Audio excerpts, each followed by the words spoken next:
la bienvenida en nombre del Aula Abierta al Ciudadano, la cual pertenece a la Fundación Sociedad Amigos de Barquisimeto, Fundasat. En nombre también del Hotel Tiffany, del Consejo Consultivo de la Ciudad y de todas las organizaciones que se alían para que esta actividad se haga realidad.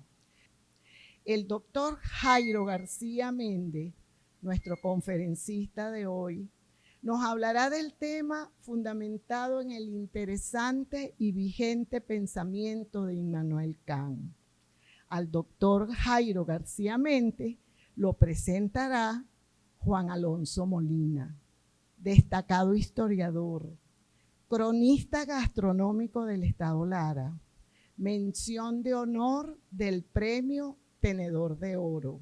Muchísimas gracias, Magali, y a todos los asistentes. Bueno, para mí es un placer y un privilegio presentar al querido amigo y cofrade de muy justas causas, nobilísimas, el abogado doctor Jairo García, oriundo de Capitanejo y de los pueblos del sur merideño, de donde proviene su familia, pero que ya tiene como barquisivenido unas 3 décadas entre nosotros, felizmente. Abogado por la Universidad Católica de Táchira, especialista en Derecho Administrativo, en Derecho Constitucional, defensor de derechos humanos, exdirector de la Fundación Universitas y ahora también doctorando en Historia, así que próximamente, pero ya de hecho, colega, ¿ok? Pero no es sobre esa experiencia tan brillante, además como abogado litigante, y esa trayectoria sobre lo que nos viene a hablar hoy, sino sobre uno de los filósofos más importantes para muchos estudiosos, un verdadero parteaguas, después del cual pues tiene que hablarse en la historia de la filosofía de un antes y un después, al que le ha dedicado por lo menos los últimos 6 años de estudio constante con sus amigos y contertulios del Sofá de Bararida, donde bajo la guía de Enrique de Lima y de Cecil Álvarez, entre otros, discípulos a su vez de nuestro queridísimo y siempre bien recordado maestro José Manuel Briceño Guerrero, ellos han estado disciplinadamente, y eso ya es una curiosidad muy grande entre nosotros, incluso a veces a horas verdaderamente difíciles, hasta de madrugada, estudiando este pensamiento, algunas de sus obras fundamentales, y que él va a hacer el esfuerzo que yo sé que va a llegar a muy buen término, de hacernos accesible algunos de los aspectos fundamentales de este pensador, además con una obra tan vasta.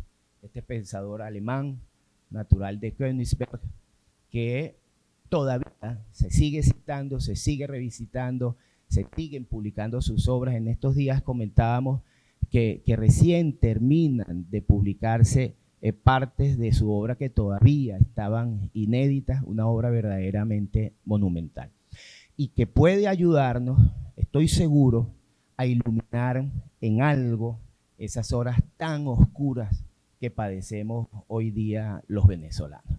Así que sin más preámbulos y para darle esa palabra que ansiamos todos en este momento, Jairo, por favor, toma el micrófono. El año pasado se celebró en todo el mundo los 300 años del nacimiento de Kant. Él nació en 1724.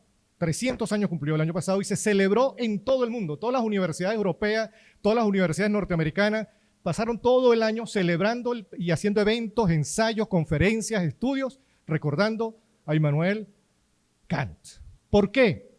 Porque Immanuel Kant, de acuerdo con la mayoría de los pensadores, de quienes hacen la historia de las ideas, hizo algo asombroso.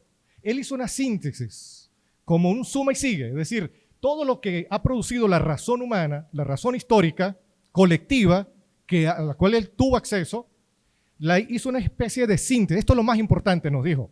Pero de aquí en adelante hay que hacer esto. Y para poder hacerlo, el método más adecuado es la crítica. Y la crítica tiene estos pasos para evitar errores o cuando se cometan, enmendarlos, los errores. Eso fue lo que hizo Kant. Aquí hay una imagen de 1880 de Königsberg, donde nació Kant. Y del pueblo de esa ciudad no salió Kant. Él salió a algunas pequeñas fincas o pequeñas aldeas alrededor de Königsberg. Alguien dijo por allí que había visitado una vez Berlín, eso no está documentado. Él nunca salió de allí y nunca quiso salir de Königsberg. Él nació allí, vivió allí, hizo su vida allí. Pasa que Königsberg en ese momento era nada más y nada menos que la capital de la Prusia Oriental. Y tenía su propia universidad, una universidad muy prestigiosa, y más bien allí iban muchos de los aspirantes a filósofos a estudiar en la Universidad de Königsberg, donde Kant dio clases. Tardíamente, digamos, no comenzó joven a dar clases, comenzó ya después de los 46 años. Primero quiso establecer sus bases económicas, materiales, para poder dedicarse sin ningún tipo de contratiempo al proyecto vital que era partir la filosofía. Yo he tratado de revisar, hasta ahora no tengo información, a ver si Andrés Bello conoció la obra de Kant, por lo menos los prolegómenos para la construcción de una metafísica en el futuro, que fue un libro que escribió para la divulgación Kant de su pensamiento y que se tradujo, fue el primer libro que se tradujo al inglés en Londres. Y como Andrés Bello estuvo en Londres, es muy probable que haya conocido esa obra. De quien sí tenemos la certeza de que conoció la obra, por lo menos de ese libro, es el primer kantiano, estoy casi seguro, no lo puedo afirmar del todo, el primer kantiano venezolano, que fue Fermín Toro. Fermín Toro conocía la obra de Kant y además era kantiano. Uno lee los análisis que hace, por ejemplo, sobre la ley de contratos de 1834, que la publica en 1840 y se queda asombrado por lo minucioso que es y por las citas que hace, sobre todo de la crítica de la razón práctica, donde está formulado el imperativo categórico. Él cita el imperativo categórico para hacer ese análisis de esa ley. Y es tan minucioso que uno podría decir, tenía la influencia de Kant por todos lados. Uno de los grandes intelectuales venezolanos que hace una especie de breviario de la civilización occidental, cita y hace el resumen del pensamiento de varios autores y omitió a Kant. Entonces yo le pregunté a la aplicación de inteligencia artificial que si había posibilidades de que Arturo Uslar Pietri conociera la obra de Kant. Dice, no hay ninguna evidencia de que conociera la obra kantiana porque ni siquiera lo cita en sus obras. Y yo he leído más o menos casi toda la obra de Arturo Uslar Pietri y no he conseguido referencias a Kant. Siendo él, probablemente teniendo algún dominio del alemán, porque él era de origen precisamente alemán. Entonces, eso me asombra. Eso todavía no me lo explico, pues como un hombre de la cultura tan vasta, tan inmensa que llegó a tener Arturo Uslar Pietri, en un breviario sobre los grandes filósofos del occidente, omita a Kant. Lo traía simplemente para mostrar eso. Briceño Guerrero sobre Kant. En este libro, que todos lo conocen, seguro Juan lo leyó allá cuando conoció a Manuel Briceño Guerrero. ¿Qué es la filosofía? Es una manera sencilla, hermosa, accesible, muy venezolana, por cierto, muy latinoamericana, de acercarse a la filosofía. Este fue un libro iniciático de Briceño Guerrero, quizás aquí está el proyecto de lo que él iba a construir después. En este libro, que es la filosofía, fíjense lo que dice Manuel Briceño Guerrero. Pero no pasó mucho tiempo sin que el problema se convirtiera explícitamente en objeto de la reflexión que él está hablando de cómo se había conformado en la historia del pensamiento la idea de una filosofía del ser. Entonces luego dice, pero no pasó mucho tiempo sin que el problema se convirtiera explícitamente en objeto de la reflexión que después de múltiples ensayos culminó con el monumental trabajo de Immanuel Kant. De la revolución copernicana, así mismo Kant lo llamó así, lo que él estaba generando, porque no sufría de falsa modestia Kant. Kant decía, lo que yo estoy haciendo es una revolución copernicana en el tema, en la historia de la filosofía. Luego dice que este hombre produjo en el filosofar, con su tratamiento del problema nociológico. No se ha recuperado todavía el pensamiento filosófico. Los más grandes pensadores actuales viven a la sombra de Kant. Entonces yo creo que alguien que se atreva a estudiar filosofía y a estudiar historia del pensamiento no puede omitir a Kant. Porque Kant fue un parteaguas, como bien lo dijo Juan Alonso Molina, porque se habla es qué se decía antes de Kant y qué se dice ahora después de Kant. Si necesitamos un argumento de autoridad, bueno, Manuel Briceño Guerrero lo dice expresamente y él en privado lo decía de una manera más profana. Decía que Kant le había dado un golpe, no decía golpe, una palabra más coloquial, Kant le había dado un golpe tan fuerte, tan duro a la filosofía, que todavía la filosofía no se recupera de ese golpe. O sea, era kantiano totalmente y la obra de Manuel Briceño Guerrero tiene como plataforma la obra de Kant. Dicho esto, yo les quiero contar una historia, por lo menos la de José Rafael Revenga, que es nuestro, que vivió desde 1786, 1852, escritor, político, diplomático, participó arduamente en la guerra de independencia, fue secretario de Simón Bolívar.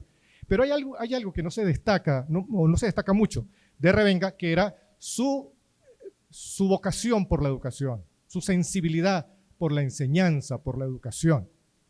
En 1823, Colombia lo envía a Londres para negociar el tema de la deuda.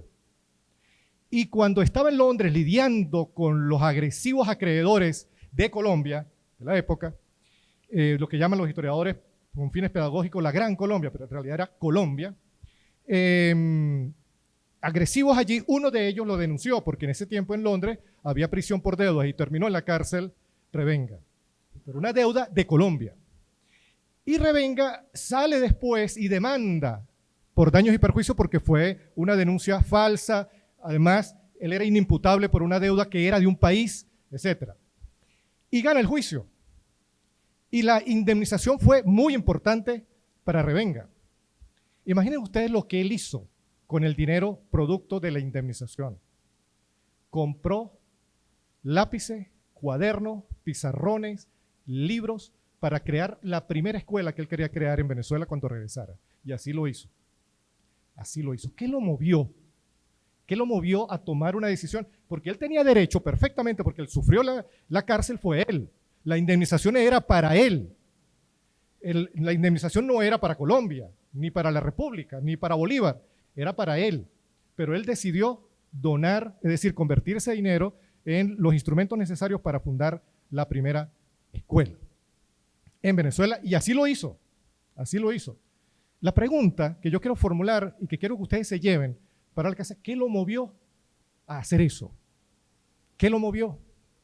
Nadie lo obligó, además tenía necesidades, su familia estaba pasando por dificultades como todas las familias venezolanas de esa época. Sin embargo, él decidió libremente pensar en las necesidades de los niños en Venezuela que necesitaban educación, en un momento terrible de destrucción en el país, costo de la guerra. Esta es la frase que más se repite y se le atribuyen a Kant, en realidad no es de Kant, es de Horacio en un libro que publicó en el año 20 a.C. y viene recorriendo y tiene toda una historia interesante esa frase. Sapere aude, atrévete a saber. Y así inicia Kant uno de los artículos más leídos en la época, durante vida de él, que fue traducido inmediatamente al inglés, al francés, a varios idiomas. Así inicia un artículo que hoy diríamos se convirtió en viral rápidamente. Fue muy leído y quizás la gran fama de Kant de la época fue por ese artículo, que lo llamó Respuesta a la pregunta ¿qué es la Ilustración? Kant fue el filósofo de la Ilustración. Si bien hubo otros filósofos que él leyó muy bien, a Rousseau, Montesquieu, a toda la Ilustración francesa e inglesa, Kant fue el gran compilador filosófico de esas ideas, en ese artículo. Un artículo de 6 páginas. Búsquenlo en internet o la consigan en la traducción de Rodríguez Aramayo, es la mejor traducción y el mejor traductor vivo de Kant. Ojalá consigan y lo leen. Una manera sencilla de iniciarse en el pensamiento kantiano. Y así lo inicia. Sapere aude. Atrévete a saber. Y con una frase, con un párrafo que reclama, que destinado a sacudir la pereza mental de las personas. y la cobardía, según él mismo lo dice. Dice esa frase que está en ese artículo, dice, la ilustración es la liberación del ser humano de su culpable incapacidad. Culpable incapacidad.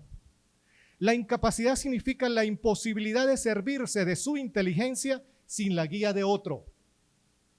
Eso trastocaba las mentes ilustradas de la época. Esta incapacidad es culpable porque su causa no reside en la falta de inteligencia, sino de decisión y valor para servirse por sí mismo de ella sin la tutela de otro. Sapere aude. Ten el valor de servirte de tu propia razón. He aquí el lema de la ilustración. ¿Ven la fuerza de ese párrafo y la confesión de Kant?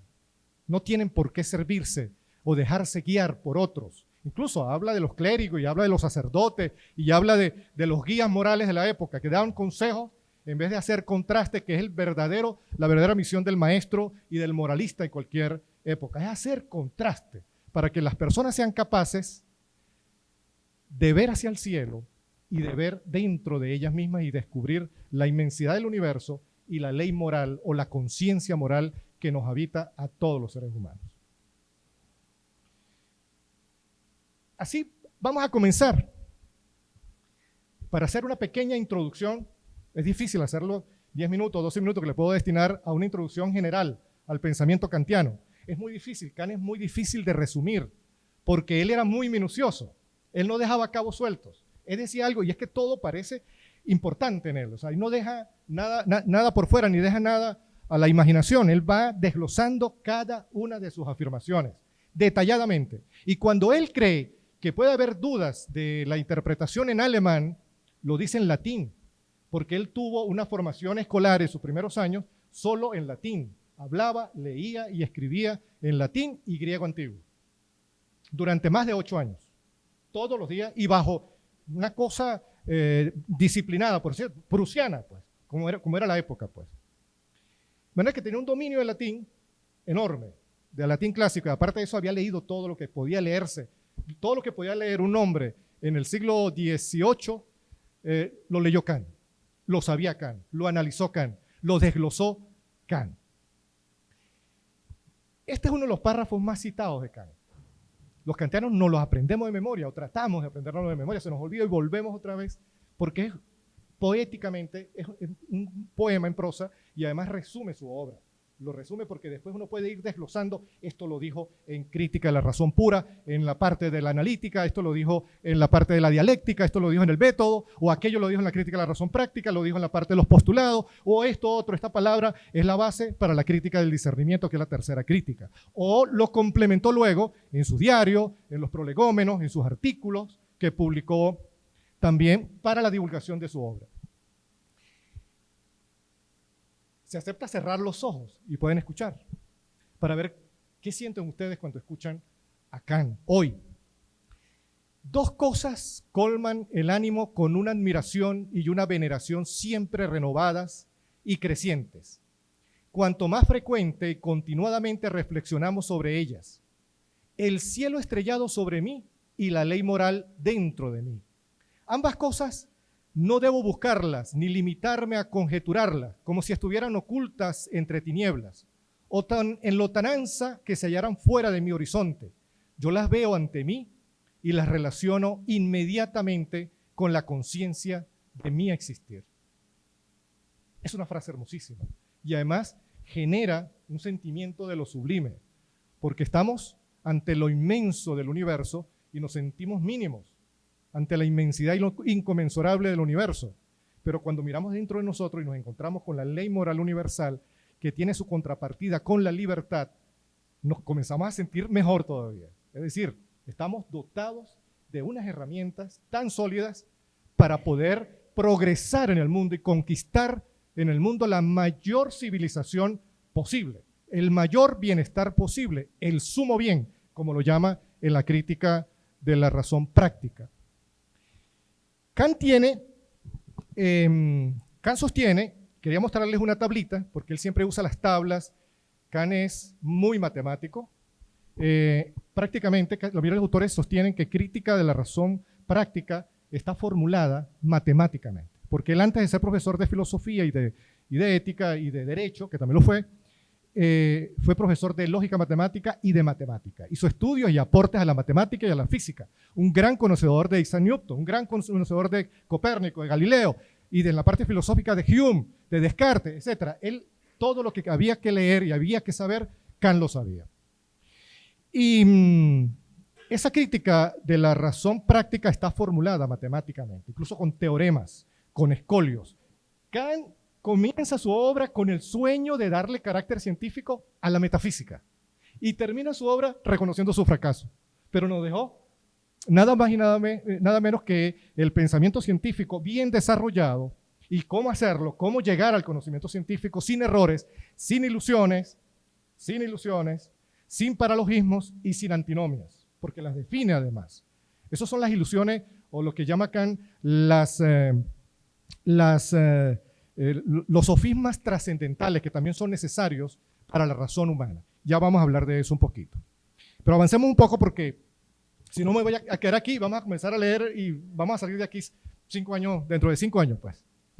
En esta tabla, que se encuentra al final de la introducción de Crítica del Discernimiento o Crítica del Juicio, tabla de las capacidades superiores del alma, Kant hace un esquema de todo su sistema filosófico, de todo su sistema crítico, y lo divide de esta manera. Las capacidades del ánimo en su conjunto son 3. Kant es tripartito, son 3. La capacidad de conocer, el sentimiento de placer y displacer, y la capacidad de desear. Y son capacidades superiores porque efectivamente hay capacidades inferiores, a las cuales no atiende Kant en sus críticas. Se refiere a las capacidades superiores del alma. Ahora, esas capacidades del ánimo tienen las capacidades cognoscitivas, es decir, de qué está dotada la razón para ejercer las 3 capacidades fundamentales y superiores del alma. Está dotado de un entendimiento, del discernimiento y de la razón. El entendimiento, el principio a priori, es la legalidad, es decir, el principio a priori del espacio y del tiempo, las categorías y los juicios que nos sirven para entender, para conocer la naturaleza en su sentido más amplio. Luego, el sentimiento de placer y displacer cuenta con la capacidad cognoscitiva en la razón, que es el discernimiento. Tiene como principio a priori la finalidad, y la finalidad sin fin, como lo explica en la crítica del discernimiento. Y la aplicación es el arte, el arte.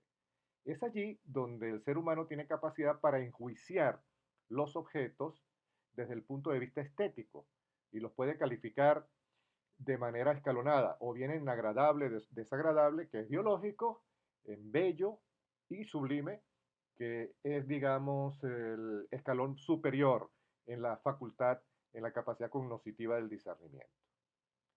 Y la capacidad de desear, es decir, de actuar y de conseguir cosas, de transformar cosas, de producir objetos, tiene como capacidad cognoscitiva la razón práctica.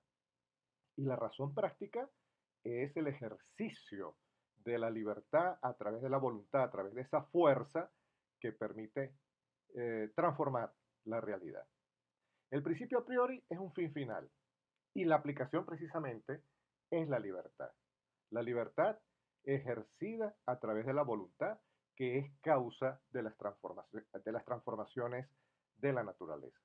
Ahí está resumida el sistema crítico kantiano, que permite precisamente que el ser humano a través de la razón no incurra en ilusiones, no incurra en paralogismos o antinomias, y si incurre, que a veces es inevitable, pues regresar otra vez a los límites de cada una de las capacidades, tanto de generales del ánimo como de las capacidades cognoscitivas.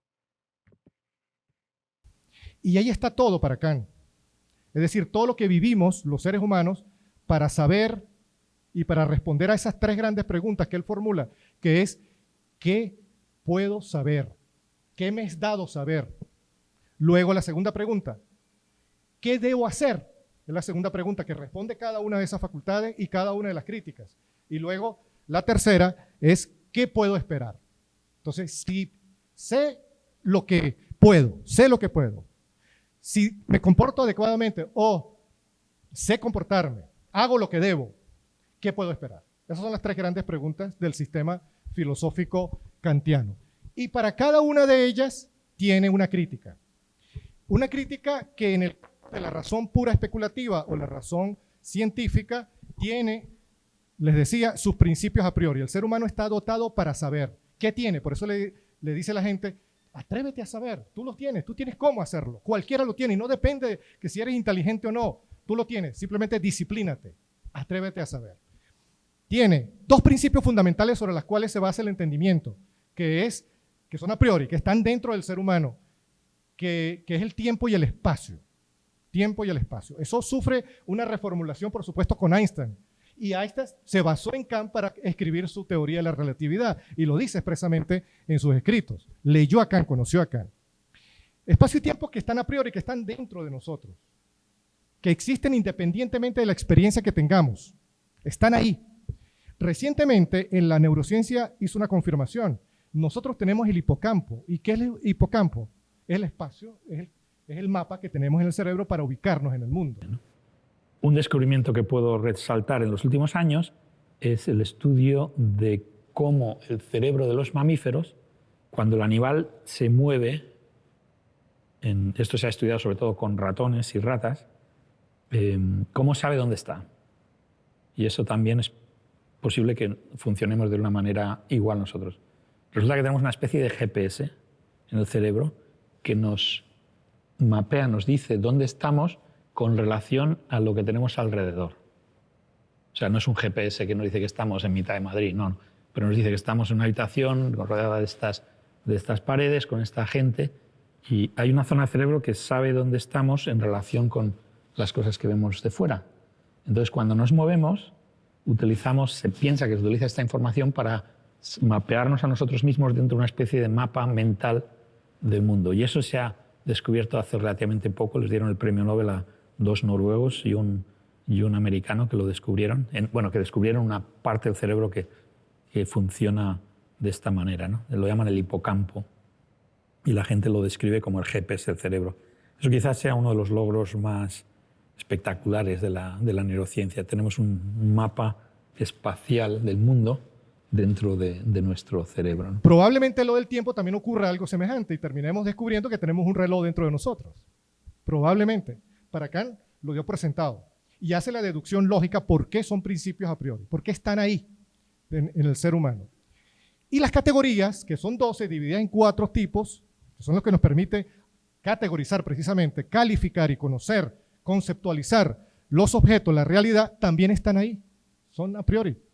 Y los juicios, que se dividen también según las categorías, en juicios analíticos que no aportan nada al concepto y juicios sintéticos que sí aportan al concepto, que amplían el conocimiento, también están ahí. Y son 12 tipos de juicios y con esa armazón es que nosotros nos enfrentamos al mundo y lo podemos conocer. Obviamente se ha discutido mucho después todo el siglo XIX y en el siglo XX, como dice Manuel Briceño Guerrero, a Kant se usa bien para contradecirlo o bien para tratar de ampliarlo. Y Kant sigue ahí.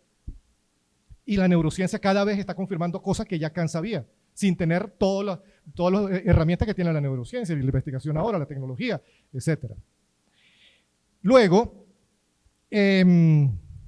establece el método trascendental. ¿Cómo es que debemos saber? ¿Cómo nos atrevemos a saber? Pero con un método.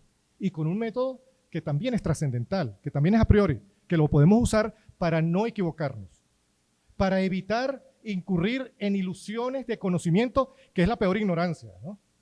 Como lo dice un científico moderno, un filósofo moderno. La peor ignorancia es la ilusión de conocimiento, pensar que uno sabe. Pensar que uno sabe sin tener elementos, sin tener evidencia, sin haber aplicado el método, sin ser serio en la determinación de lo que debo saber, determinar los objetos, determinar la experiencia posible, como la llama Kant, que en eso se basa todo el desarrollo de la física teórica, es la experiencia posible. Nadie ha visto un electrón, pero de que existe, existe. Hay evidencia de que está ahí. Y sobre esos descubrimientos se han construido aparatos y grandes desarrollos tecnológicos. Es la experiencia posible, la experiencia que está ahí y la experiencia posible. Usted sabe, Lacan, eso es todo lo que podemos saber, ciencia cierta. Cuando nos pregunta cuál es el fundamento, o sea, sobre la existencia de Dios o la inmortalidad del alma, o el tema incluso del concepto de libertad, ¿de dónde viene la libertad humana? Cuando nos pregunta por esos conceptos, Kant dice, eso no se puede responder a través de la razón pura especulativa o científica. Y cuando se ha tratado de responder, se ha incurrido en paralogismos, en el caso de probar la inmortalidad del alma, o en antinomias, cuando se ha tratado de probar científicamente la existencia de Dios. Entonces, eso no es tema para el saber, y eso fue el gran logro de Kant. Separó el tema de la moralidad del tema científico. ¿Y qué nos ha pasado? Eso lo dice Cecil permanentemente, que los occidentales fuimos capaces de desarrollar, pero de manera veloz, todo el pensamiento científico. Y lo tenemos en 250 años, lo que se ha conseguido es enorme.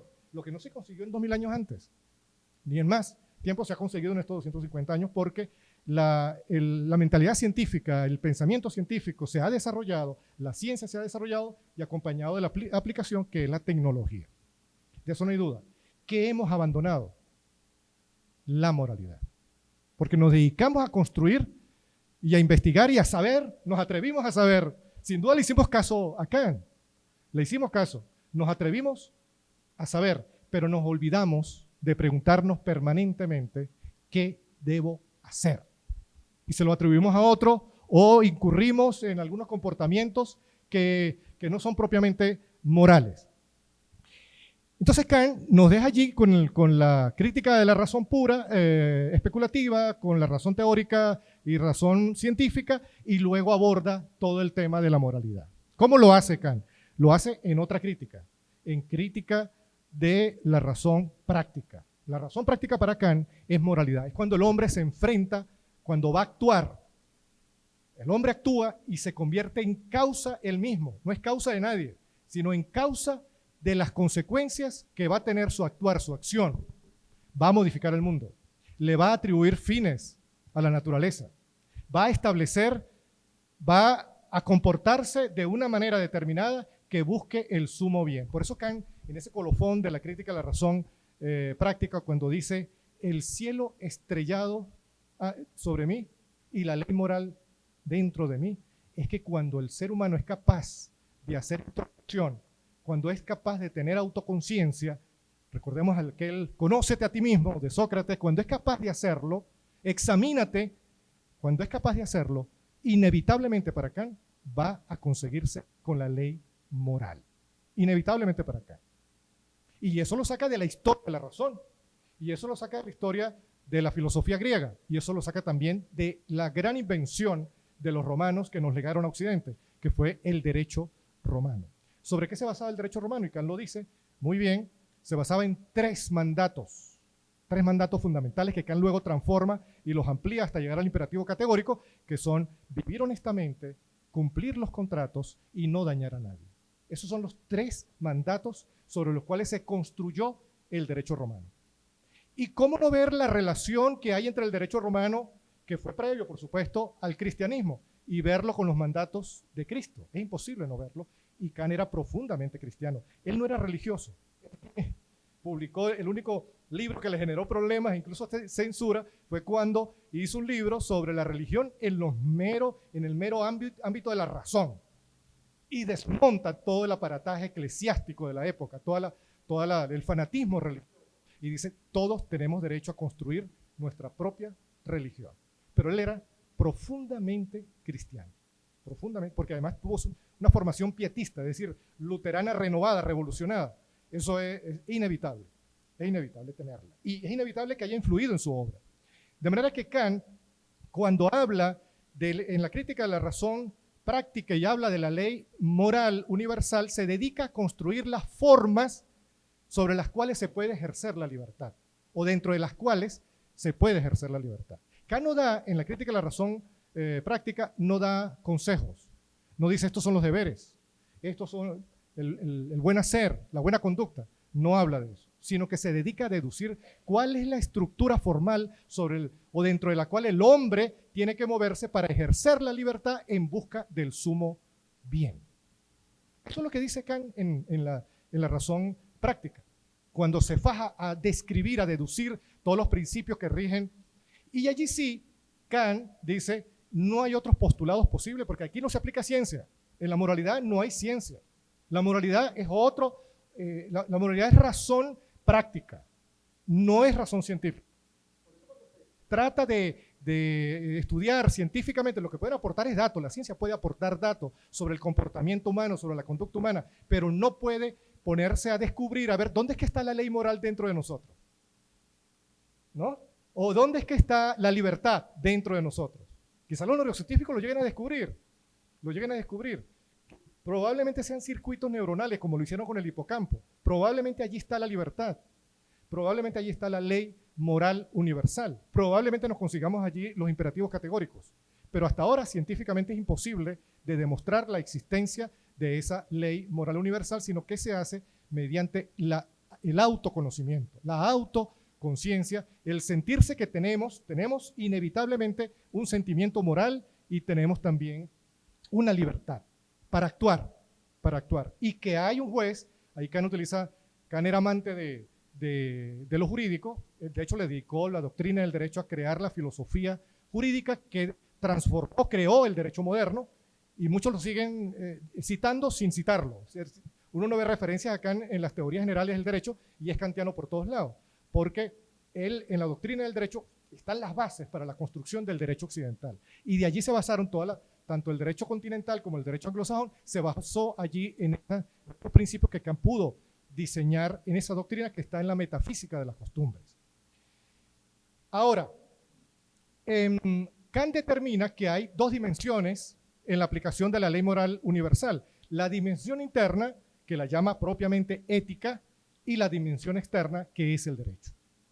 Y por eso metafísica de la costumbre la divide en la doctrina del derecho primero para ver cómo es que debemos comportarnos en el espacio público. Y ahí comenzamos a entrar en el tema. ¿Cómo es que debemos comportarnos? ¿Qué debemos hacer en el espacio público? Estamos limitados por el derecho. Y allí hay una heteronomía, es decir, hay un legislador que es ajeno a nosotros, que nos impone las normas y que coactivamente nos obliga a cumplirlas en caso de desacato. Eso es, idealmente, así funciona el derecho. Y Kant lo explica de manera detallada, de manera brutal. Pues. Para uno como abogado se queda asombrado cómo es posible que no comencemos a estudiar derecho por aquí, con la doctrina del derecho que está en la metafísica de las costumbres. Y luego nos habla en la parte más difícil que le dedica más tiempo, que es la doctrina de la virtud. Para hablar es cómo me debo comportar éticamente. Kant ve una relación íntima entre el derecho y la ética, y la hay. Y luego se pregunta, ¿qué es lo que me obliga a mí internamente, coactivamente, porque hay una coacción moral, no es externa, sino interna, a comportarme de una manera determinada? ¿Y por qué me siento responsable cuando lo hago mal, cuando ocasiono un daño? Eso está dentro de nosotros. Comienza entonces a desglosar las formas en las cuales se ejerce la libertad o debe ser ejercida la libertad. La moralidad es una ciencia para Kant del deber ser, no del ser, como es el caso de la razón pura especulativa o razón pura científica. Esa es la del ser, esta es la del deber ser. En metafísica de la costumbre, en la doctrina del derecho, él sí establece cuáles son los deberes que tenemos. Los deberes con nosotros mismos, cuidar del cuerpo, por ejemplo, y los deberes con los demás. Divide de esa manera, de manera muy sencilla, los deberes. Y también habla de los vicios. Por ejemplo, él le dedica un capítulo entero a los vicios que contradicen la virtud, como es la soberbia, que pareciera que no es tan grave, pero para Kant es muy grave. La soberbia, la maledicencia y la burla. 3 vicios que dañan la humanidad, que uno piensa que está dañando, o se piensa que se está dañando a una persona en concreto, pero sin embargo se está dañando es a la humanidad, porque la ética se basa en el respeto, no del otro por cualquier razón, sino porque la humanidad lo habita. Es decir, es el respeto a la humanidad que nos habita. Y de ahí surge un concepto que transformó el derecho en el siglo XIX y siglo XX, que es el concepto de dignidad humana. que es intransferible. Entonces, al reconocerse la dignidad humana, ya la esclavitud comienza a cuestionarse. La servidumbre comienza a cuestionarse. Los tratos, los malos tratos, tanto en los hogares como en el trabajo, comienzan a cuestionarse. Y de ahí viene el surgimiento del derecho constitucional junto con la Revolución Americana, la Revolución Francesa, que fue muy seguida por Kant, por cierto, pero no la deseaba para su Königsberg. Él era reformista, él no era revolucionario. Él prefería ir paso a paso para evitar la destrucción que implica una revolución. Y luego habla de los deberes particulares en cada caso, el deber de beneficencia, por ejemplo, el deber de apoyo.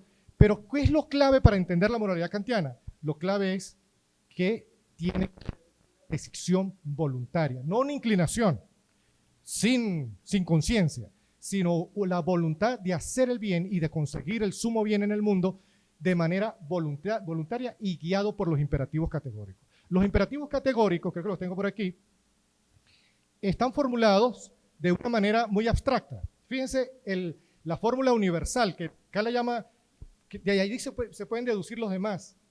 Obra solo según aquella máxima por la cual podrás querer que al mismo tiempo se convierta en ley universal. Si uno se plantea eso cada vez que va a actuar, difícilmente va a hacer daño, difícilmente va a incumplir un acuerdo, difícilmente va a incurrir en una falta. Porque cada vez que uno va a actuar, uno se pregunta, primero, el qué debo hacer, cómo es que debo comportarme, y se pregunta, yo quiero que esta forma de conducta, que esta máxima de conducta que voy a actuar y que va a generar consecuencias, se convierta en ley universal.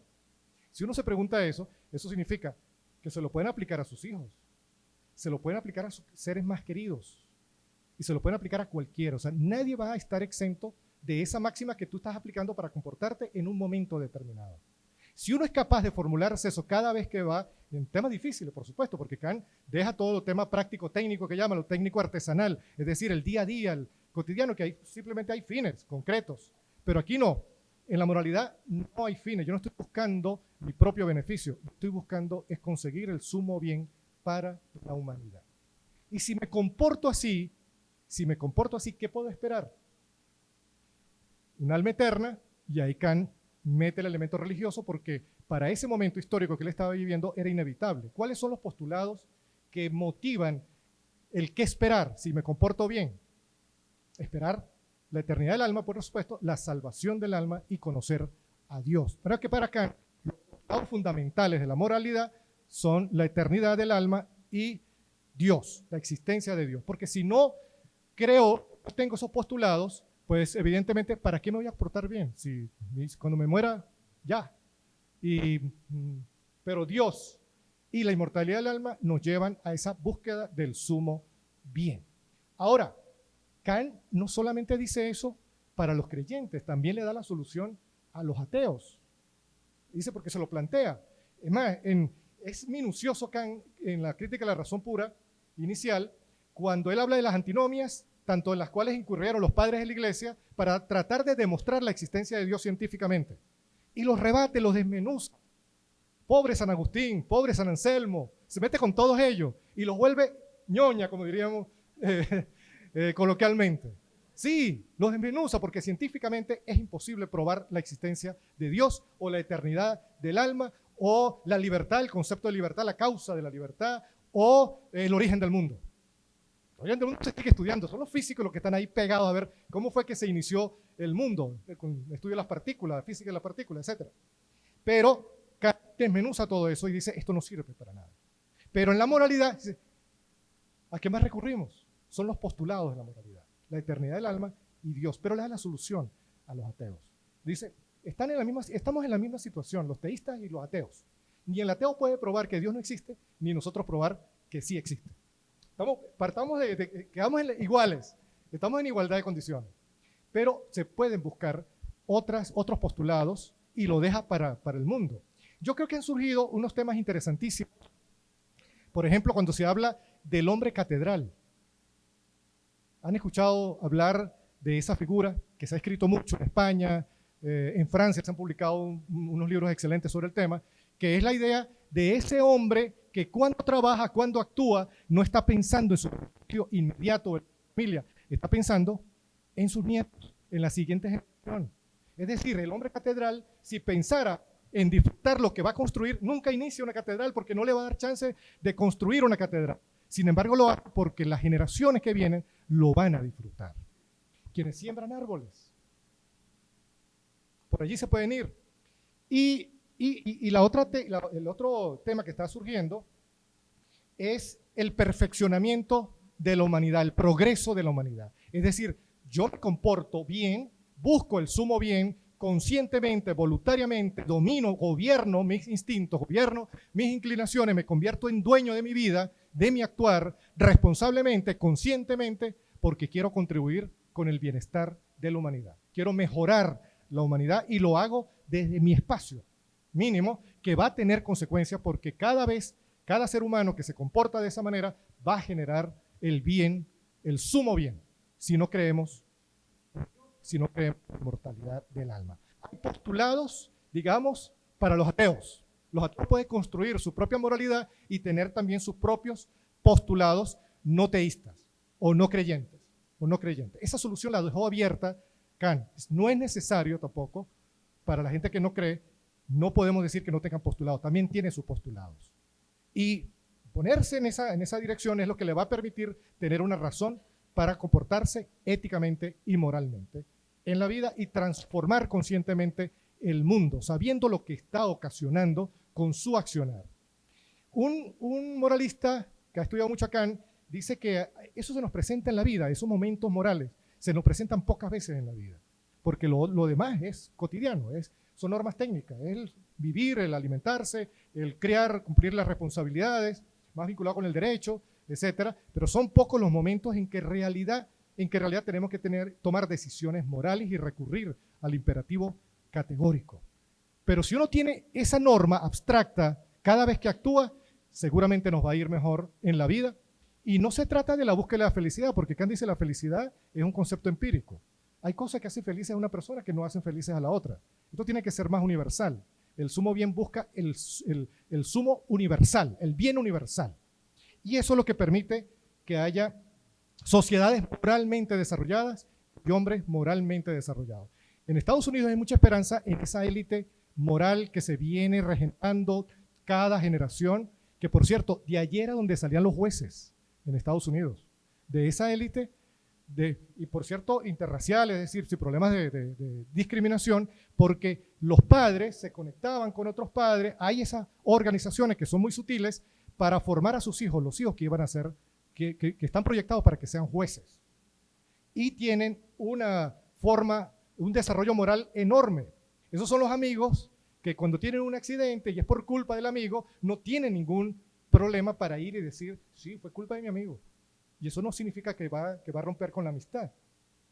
Entre nosotros eso a veces no funciona muy bien, ¿no? La amistad, la familia se impone, o sea, las inclinaciones se imponen sobre la moralidad.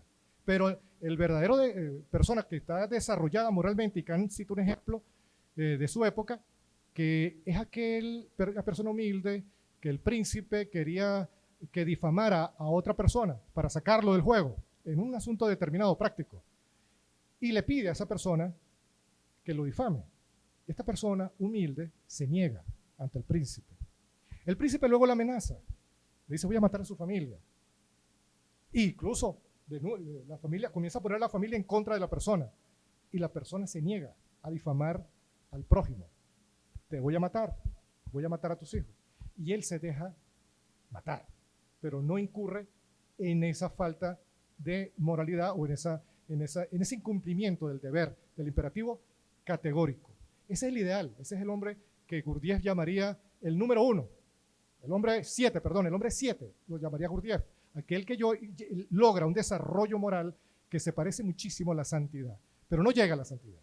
Los seres humanos aspiramos a ser santos, pero cuando lleguemos a ser santos, se acaba el mundo porque dejamos de ser dialécticos. Kant defiende al hombre frente al santo porque al santo no le cuesta nada comportarse bien, ser moralmente perfecto, porque no tiene otra opción, mientras que el hombre sí tiene la otra opción. Y si el hombre lucha y consigue participar en la construcción del sumo bien, lo hace con mucho esfuerzo, lo hace dominando sus inclinaciones, sus instintos, su parte biológica, que es tan poderosa. Lo domina. Kant dice, eso sí es valioso. Entonces, entre el hombre dialéctico y un santo, Kant prefiere al hombre dialéctico. El hombre que se equivoca y que es capaz de corregir, el hombre que aprende, que sabe que se equivoca y es capaz de responsabilizarse por sus actos y vuelve a corregir, y si se vuelve a equivocar, vuelve a reconocer su responsabilidad y sigue y avanza y transforma el mundo y mejora el mundo. Porque sabe que va a tener un premio, bien sea para los no creyentes, el mejoramiento del mundo en todos los sentidos, o para los creyentes, la vida eterna y el conocer a Dios, estar en el paraíso que ofrece la creencia en Dios. Bien, la crítica del discernimiento que se refiere a la estética, solo lo voy a mencionar rápidamente. ¿Qué pensaba Kant sobre lo bello y lo sublime? Que los ubica como juicios estéticos. Kant siempre dice, todo está en el hombre. Es decir, no hay nada en el ser humano. Si ese objeto es bello, yo soy el que le está calificando de bello. No es que sea bello o que la naturaleza tenga el fin de agraciar, de generarme placer viendo un objeto. No, ese no es el fin de la naturaleza. Es el hombre quien le pone, que es capaz de enjuiciarlo de manera subjetiva, pero con pretensiones universales. Y es uno de los grandes temas que se ha estudiado y se han, todo cerebros enteros dedicados toda la vida para entender cómo un juicio que es particular, que es subjetivo, se puede convertir al mismo tiempo en necesario y universal. ¿Cómo ocurre eso? Bueno, la belleza y lo sublime nos da esa posibilidad a los seres humanos a través del discernimiento. Dice Kant, lo bello trastoca la imaginación y despierta el entendimiento, pero ni es entendimiento porque no trabaja con conceptos, ni tampoco es imaginación. Está ahí y es la conexión precisamente entre las dos razones, la práctica y la pura especulativa. Es la conexión, está en el medio, es puente entre ellos dos, esa capacidad del ser humano para el sentimiento de lo estético, de la belleza y de lo sublime. Lo sublime lo explica Kant de una manera maravillosa, sublime, de manera sublime, lo explica Kant. Para Kant hay tres, en el placer y displacer, hay tres modos. Está lo agradable y desagradable, que es básico, que es biológico, que es animal, y lo bello y lo sublime. Lo bello es el segundo escalón y lo sublime es lo máximo que puede alcanzar el ser humano. Dice, el ser humano puede sentir terror en un segundo y después conmoverse frente a la grandeza, por ejemplo, del universo.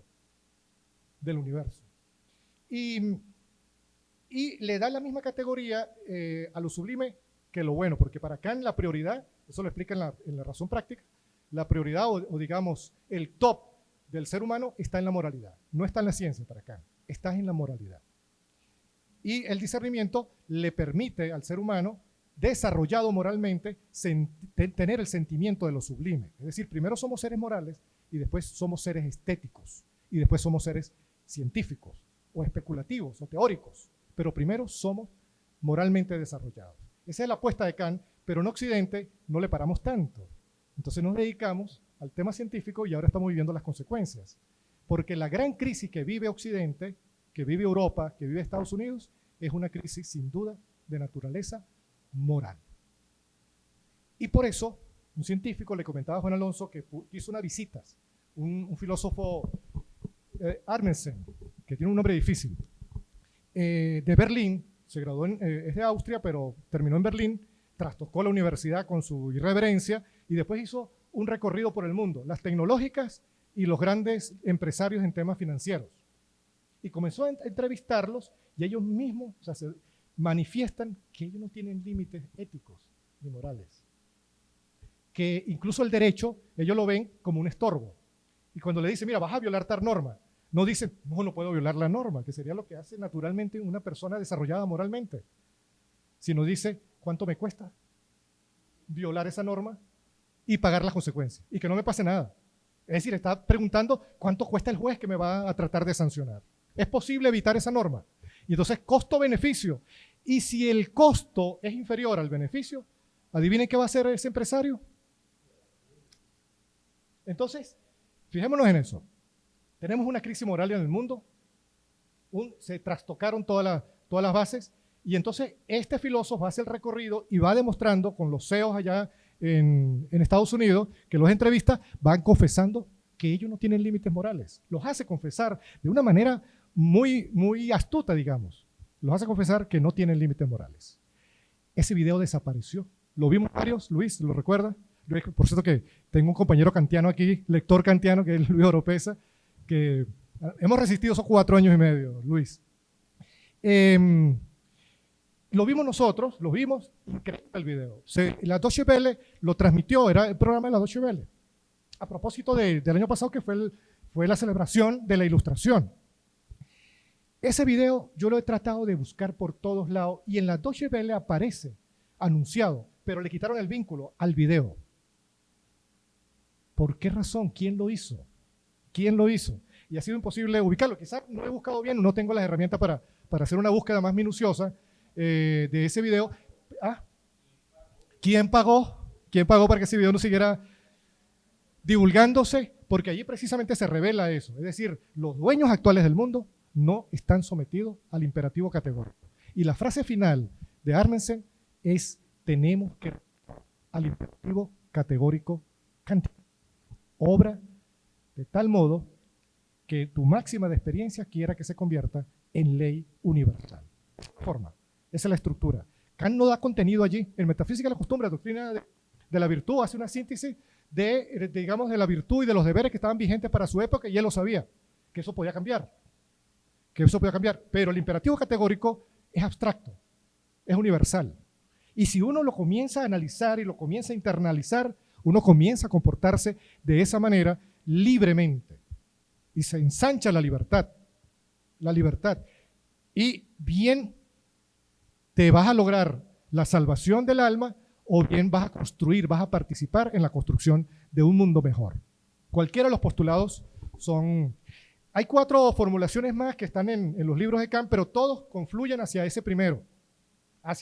Todos. Por ejemplo, el principio de humanidad, el que dice que es un principio, que es un imperativo muy importante en el derecho, que es el hombre es un fin en sí mismo y nunca solo un medio. Pensemos en la noticia que recorrió toda Latinoamérica y Europa ayer. Esa transacción que se dio. ¿Quiénes son esos seres humanos? ¿Son fines en sí mismos? ¿Se les está reconociendo la dignidad humana que tienen universalmente reconocida?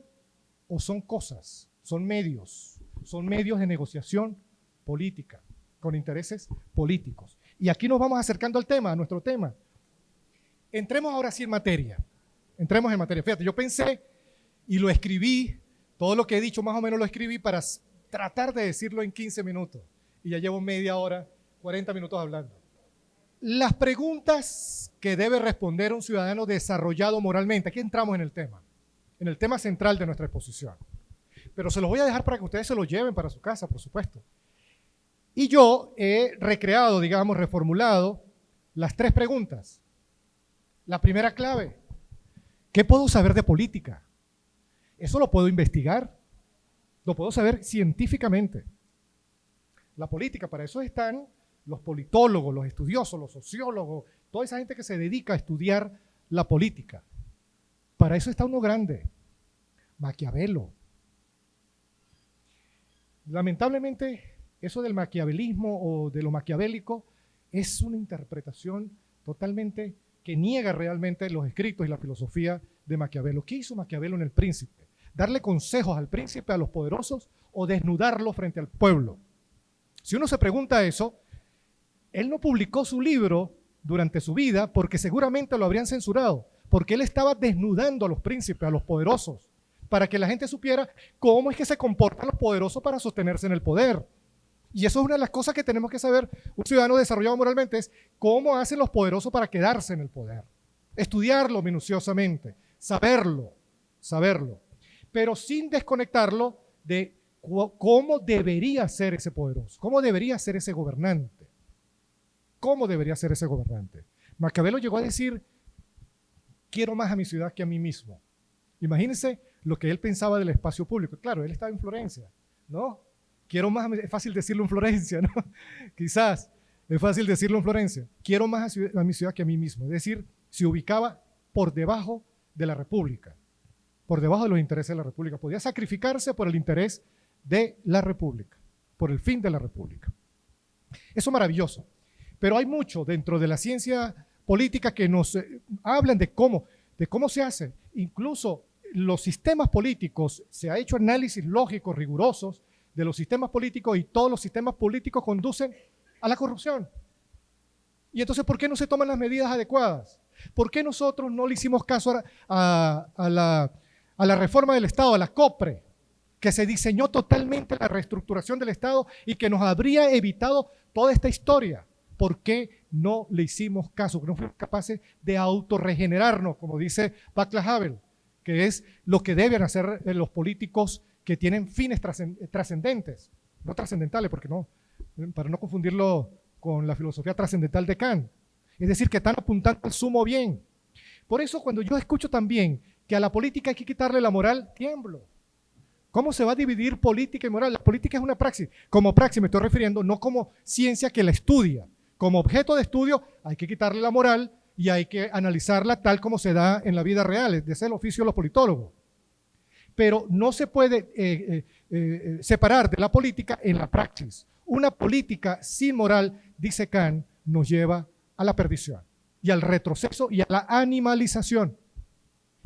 Kant nos dice cómo debemos comportarnos en el espacio público, según él. Y él hace esa distinción.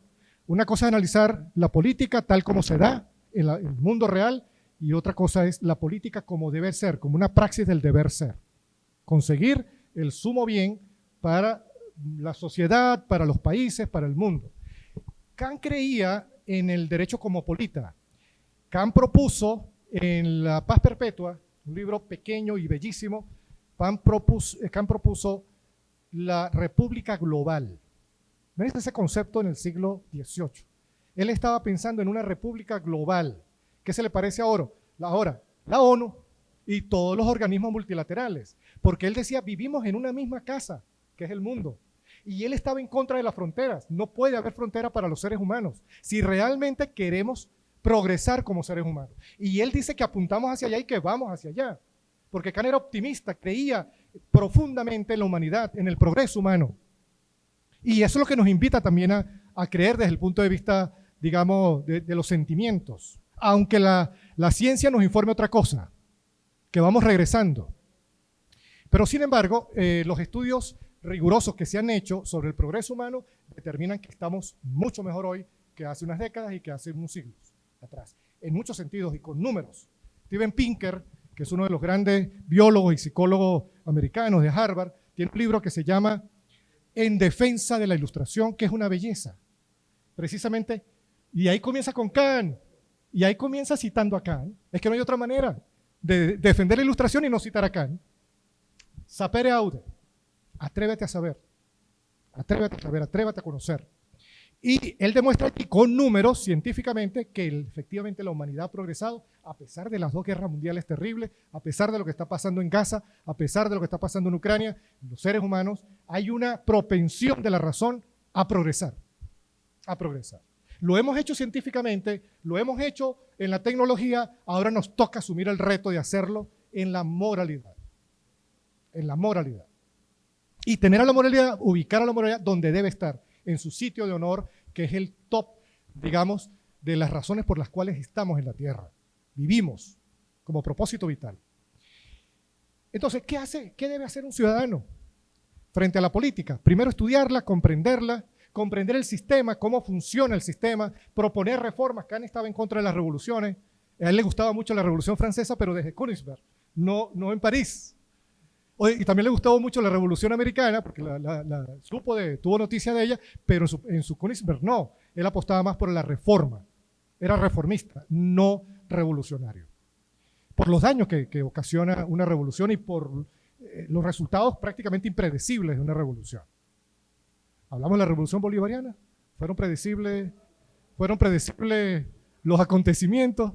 Bueno, las consecuencias. Bien. Esa es la primera pregunta. ¿Qué debo saber de la política como ciudadano? ¿Qué debo saber de la política? La siguiente pregunta es, ¿qué debo hacer como ciudadano? Y aquí entramos en el tema. ¿Cómo me comporto en el espacio público? Primero, conscientemente. Uno no puede estar actuando en el espacio público por impulsos, porque eso es la parte animal. Eso es animalidad. Acá nos llama a superar la animalidad en metafísica de la costumbre como el primer deber. El primer deber es superar la animalidad que nos habita, que está, sin desconocerla, por supuesto, sin estudiarla, sin dejar de estudiarla y sin dejar de comprenderla, que ahora está en boga muchos elementos interesantes sobre cómo comprender nuestras emociones, cómo gestionarlas, pero eso, gestionarlas, gobernarlas, por la razón, según Kant. Luego, ¿cómo debemos comportarnos en el espacio público? ¿Cómo debemos hacerlo? Kant nos da el imperativo categórico del ciudadano y cita la Biblia. La respuesta a la pregunta ¿cómo me debo comportar en el espacio público o en la política? Nos la da Kant en La Paz Perpetua y nos dice: la política dice, sed prudentes como la serpiente, y la moral añade, como una condición limitativa, y sinceros como las palomas. Si no pueden existir ambas cosas en un mismo precepto, hay realmente un conflicto entre la política y la moral. Esta es la solución que nos da Kant a esa pregunta que nos hemos formulado, citando un versículo bíblico de Mateo capítulo 10, versículo 16. Sed prudentes como la serpiente y sinceros como las palomas. Esa es la solución y esa es la actitud que debemos tener en el espacio público.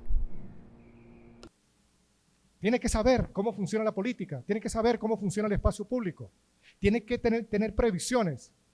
Por eso, la astucia de la serpiente, pero la mansedumbre en el sentido de la búsqueda también del sumo bien, que si uno decide ser político, la política, como lo decía Casta Riera, debería ser el oficio más noble del mundo. Es el oficio más noble del mundo. Debe ser el oficio más noble del mundo. ¿Cómo convertirlo en un oficio noble y moralmente avanzado, desarrollado? Ese es el gran reto que tenemos nosotros en Venezuela y en el mundo. ¿Cómo impedir, cómo diseñar un sistema inmunológico de la República, de los principios republicanos, de los principios democráticos, del Estado de Derecho, que rechacen, repelan esos intentos de trastocarla?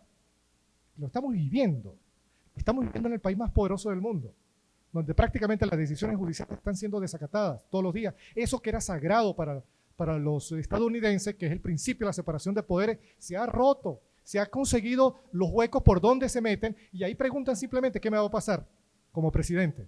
Si vas a violar la Constitución, ¿y qué me va a pasar? ¿Qué me puede pasar? No, bueno, te pueden destituir, pero bueno, es un juicio en el Congreso, por eso tenemos mayoría, se acabó. No, voy a violarla, pues, conscientemente. Entonces, tenemos que ser capaces de diseñar un sistema que evite ese tipo de trastocamientos, que lo evite. Fíjate que el Poder Judicial casi en todos los países es una rama poderosa del poder, la distribución del poder, la garantía de los derechos de los ciudadanos, la garantía precisamente de la moralidad pública, pero cuando se trastoca, se deja al Poder Ejecutivo con todo el poder arbitrario y comienzan a surgir los daños. Y la otra cosa, la intolerancia a la violación de las normas. Tenemos que volvernos intolerantes totales. O sea, inaceptable que se viole una norma. Si la quieren modificar, siguen los caminos de la modificación, pero no la modifiquen de cualquier manera, tampoco. Para eso están los mecanismos, para eso está el método. Entonces, en ese espacio público tenemos que comportarnos de esa manera. Hago lo que debo en el espacio público, ¿qué puedo esperar? Un país mejor. El sumo bien en un país y en el mundo entero. Recurriendo a esos grandes sueños que son persistentes. Kant dice, es que la razón incurre en esas ilusiones de manera persistente porque necesita la completud, la unidad. O sea, la razón no la podemos dejar sin cerrarla, sin ponerle el postulado final, el incondicionado final, como llama Kant. Por eso incurrimos constantemente en ver cómo demostramos la existencia de Dios y del alma, de la eternidad del alma. Eso es constante porque es una pulsión del alma, es una pulsión de la razón humana, y así ha sido históricamente. Entre nosotros hay un filósofo matemático, experto en temas computacionales, que está concursando con un libro donde él pretende demostrar la existencia de Dios científicamente y contradice a Kant, Alberto Castillo. Lo está haciendo y escribe una novela porque, bueno, tiene que ser ficción, que se llama la contraseña de Dios. la contraseña de Dios. Supuestamente allí, a través del desarrollo de la computación, podemos ver el misterio, ese misterio que nos ha escateado toda la historia de la humanidad. Vamos a concluir con esta parte de metafísica de la costumbre, que a mí me parece una enormidad.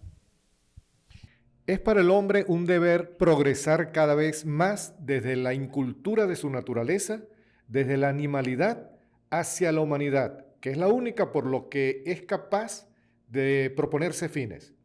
Suplir su ignorancia por instrucción y corregir sus errores. Y esto no solo se lo aconseja la razón práctico-técnica para sus diferentes propósitos de la habilidad, sino que se lo ordena absolutamente la razón práctico-moral y convierte este fin en un deber suyo para que sea digno de la humanidad que lo habita en él. El llamado, o sea, el desafío de Kant es: vamos a convertirnos en dignos de la humanidad que nos habita. Fíjate, sin salir del hombre, sin buscarlo fuera, está dentro de nosotros. Esas capacidades para progresar y para acercarnos cada vez más al sumo bien y conseguir ese ansiado desarrollo moral que tanto nos hace falta como humanidad. Muchísimas gracias.